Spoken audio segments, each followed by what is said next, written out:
everyone, welcome to the 10-2 YouTube channel. I'm Kat. And I'm Katlen. And we're here today to talk to you about a question we get asked a lot, which all is, the time. What is our favorite everyday watch in our collection? Yep. And so today we're not only going to talk about it, but we're going to show you how it fits into our lifestyle a little bit. If you like this video, be sure that you subscribe to the channel, like the channel, share it, do all the things. Be sure to check out our podcast too, because we do have a weekly podcast called 10 and 2.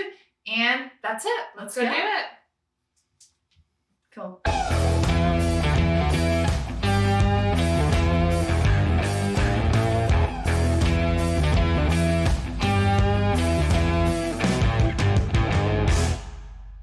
As watch collectors for so many years, it's safe to say that we have each gone through quite a few watches. All right. Well, one of us more than the other, but still. Yeah, and we worked really hard to curate a collection that suits our personal styles and needs and our lifestyles as a whole.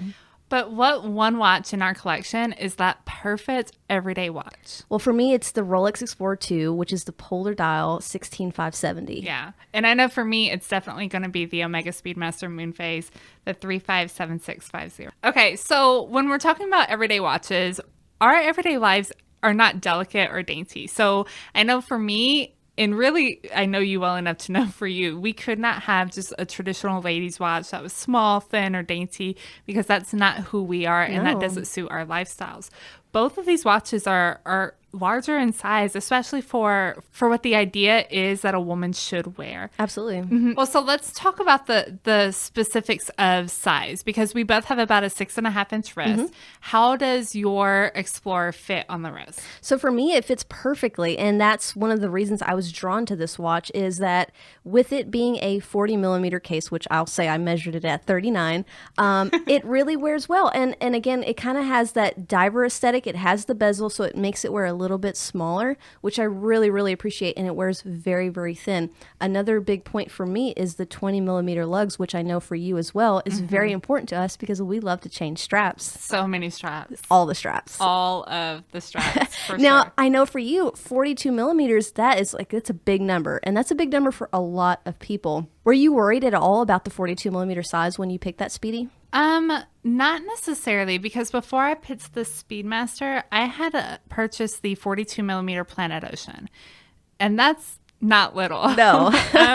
So it's 42 millimeters. It's the second generation, so it was the in-house movement, which it's just a thicker watch too, and it sits quite heavily on the wrist. So I was already used to wearing that larger, bulkier watch, but at 42 millimeters, I knew that it would be absolutely fine. 20 millimeter lugs, of course, a lifesaver, because I don't want to have to buy straps for all of my watches. I just try and buy all of my watches to fit all of my straps. But I like that bigger watch style. That being said, I bought this watch maybe about 2 years ago, and now my taste is kind of leaning a little bit towards the 38 to 40 millimeter size. But I still love this watch more than anything. There's no way I'd ever get rid of it. So, Kat, why did you go with the 16570 over the traditional Explorer one? Well, for me, it came down to a couple of things. In 1988, this 16570, the Polar Explorer, was born, and it featured a caliber 3185 movement, which has, of course, since changed, a 40 millimeter dial, and they made this watch for 22 years. So I've always admired the old Rolex ads that were in the National Geographic magazines, and I actually have one up in our podcast room because it's something my dad collected those magazines as a kid, and so I always used to go through them, and the Rolex ads were always ones that stood out. They had explorers climbing mountains, always doing something really awesome. So in the back of my head, I always remembered that. And then at the time, I really wanted a GMT. I did not have a GMT in my collection, and the Explorers just kind of stood out to me as a watch that I really admired just for that outdoors adventure type watch, and they were extremely well made. I think with the Polar dial too, it stood out to me as something a little bit different than the traditional black dial, which I've never really been a fan of. What is it about your Speedmaster that stood out to you versus the traditional moonwatch? Well, I love the traditional moonwatch. I love the story behind it. I've talked about it on the podcast 1,000 times. It's one of the coolest stories of any watch, period. There's no other watch that has that kind of history and that kind of legacy behind it. And for me, I'm a big NASA fan. My son's a big NASA fan, so it just kind of it's always pulled at my heartstrings. But the problem is I didn't like that everybody has a Speedmaster. but I feel like everybody should have a Speedmaster. Yeah. Like it's this really hard balance. And so I had actually never seen this model before. And then I kind of came across it being for sale and instantly fell in love with it. I love that, it's still on the case back. It still says that it's the only watch worn on the moon. I love that it has all of the traditional moon watch aesthetics. It's labeled as a Speedmaster Professional. So essentially this is the moon watch, all of the same measurements, but that it had just the fact that it has that 12 o'clock subdial with the lunar phase and the dates. The date is also another important thing. Side note, that's one of the downsides for me to the traditional moon watch. So the fact that this watch has both the dates and the moon phase, which I never use, but it looks really nice, it helped this stand out enough to me that it's not the moon watch that everybody else has. Yeah. So we got into the size of these watches. What are some of the complications? What is the one thing that you really love about that watch that you use? I don't know that there can only be one thing, Kat. There's so many things with that watch. There's so many things. There's so much going on. I really, I think that I love the relationship that you build with this watch because it's a manually wound watch. And a lot of people kind of harp on that and aren't fans of manual wound watches. It's a very first world problem. It takes less than a minute for me to wind it. Sometimes I rush through it just sitting in traffic, but I do really enjoy just sitting here and winding the watch and just looking at everything start running. It reminds me of being a little girl and helping my grandfather wind all of his German clocks. So, for me, it just kind of takes me back, and it's like a comfort for me to manually wind the watch.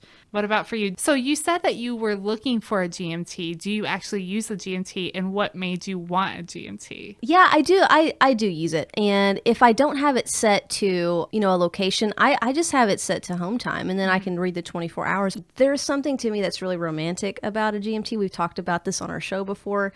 And especially nowadays, it reminds me of a time that I could go anywhere I wanted to go. Oh, those good old days. Those good old days, yeah. And, originally this watch, it was made for spelunkers, which is really cool because so they would go in these caves and they were down there for so long that they would need to know if it was AM or PM. And so that illuminated GMT hand would be able to tell the difference for them while they were down there. And this watch, that's something that I love about it. It's very lume heavy. All the indices, the hour, the minute hand, the second hand, and the GMT hand all have lume. And for my watch specifically, it has Luminova. So this is a service dial that was put in here at some point. My watch is from 1989. And so originally it probably would have had tritium. It's now Luminova, but that's something that really just draws me to this watch. It always has. And I can see that Luminova starting to patina a little bit. And I actually really like it. And okay, so speaking of spelunking, obviously your watch was made to be more durable. It was an explorer's watch. Mm-hmm. How do you find the durability as far as fitting into your day-to-day lifestyle? Yeah, I think you and me both, we're not easy on our watches, and you'll clearly see that throughout this video on some of the close-ups. I have no doubt that this watch can last a lifetime and last through anything I put it through. And that is one of the reasons that this is my everyday go-to choice, because I know I don't have to be delicate with it. So with the Speedmaster, I know a lot of people, they harp on it because it's not hugely water resistant. How is it as an everyday watch for you? I mean, my everyday life doesn't center around a whole bunch of water. Oh, you don't go swimming every day? I don't live at the beach, sadly. But no, for me, it's fine. It's 30 meters of water resistant. I know this watch enough to know that even if I did wear it swimming, I mean, I'm not swimming competitive laps. I get caught out in the rain. I wash my hands with it, and I don't really worry about it because I know how to operate the watch. I'm not operating the pushers, underwater or shortly after it's been through water. But at the end of the day, this watch passed NASA certification. Yeah. It went through 11 of the craziest tests, one of them being high humidity, which makes me feel really good because of where we live. Yeah. So I genuinely have every faith. Now, if I want to go swimming, odds are this isn't the watch that I will wear. Mm-hmm. I have a dive watch. Mm-hmm. There's plenty of circumstances that even though this is my like favorite everyday watch, there's plenty of circumstances that I won't wear this watch. Well, let's get into one of the other reasons that both of us really enjoy these timepieces, and that's their timeless design because it doesn't look like anything we necessarily would have bought yesterday, but they also don't look overly vintage or old either. So for Kat, with your Explorer is from when? It's from 1989, and it looks just as good today as it did then. Now, I know that the Explorer series has gone through several iterations, and they have changed it from the initial Explorer 2 model, but again, I think they still are sticking with that same overall aesthetic because it works so well and everyone loves it. And there's no reason why change something if it isn't broke, you know? Right. And I like that it looks very modern. It doesn't look like a lot of the pieces from the 80s. You know, the 80s was just such a unique time in watchmaking. For sure. There were definitely some more out there pieces, but yeah, it's something that you can wear now, and it doesn't. Nobody looks at that and thinks that it looks dated. No, at all. and find pieces that are still vintage that look very modern still. So what about you and your Speedmaster? Why do you feel like that's such a timeless design? Why are you attracted to it so much? Well, I definitely like something that never looks dated, and I try and do that kind of with everything that I purchase. But, you know, the Speedmaster, it hasn't changed. Like the professional moonwatch has not changed much since the original Apollo missions. And that's something that's always drawn me to that collection in general. And same thing with this here. So this watch was originally produced in the 80s. Then it was brought back in the 2000s, and it's been discontinued since. But it doesn't look that much different than the traditional moonwatch, which is the same watch that's been produced for the last 50 or so years. It's the exact same watch that's been produced. So I know that in 10 years, this is a watch that's still going to look just as timeless. It's going to look just as nicely. It is patinaing a bit. I can see where the luminescence and the hands are faded a little bit more yellow. And, you know, I've said this on the podcast before that I wasn't a fan of the patina, but maybe just because it's my watch that I am really kind of enjoying the way that it looks now. So You'll budge a little bit there. I'll budge. I'll give in only because it's my watch. I don't Yeah. want to buy a watch that's patinaed, and I don't want it to be patinaed artificially. But No patina, huh? No patina, but this natural patina, I'm all about it. Nice. Well, we hope you guys enjoyed this video and learning a little bit more about what makes these watches our favorites in our collection. And let us know in the comments below, what's your favorite watch? What is the watch that you go for every day for whatever you have going on? Yeah, and don't forget to follow us on Facebook, Instagram, and check out our website at www.10and2.com. That's TENN and 2.com. Thanks, y'all. Bye.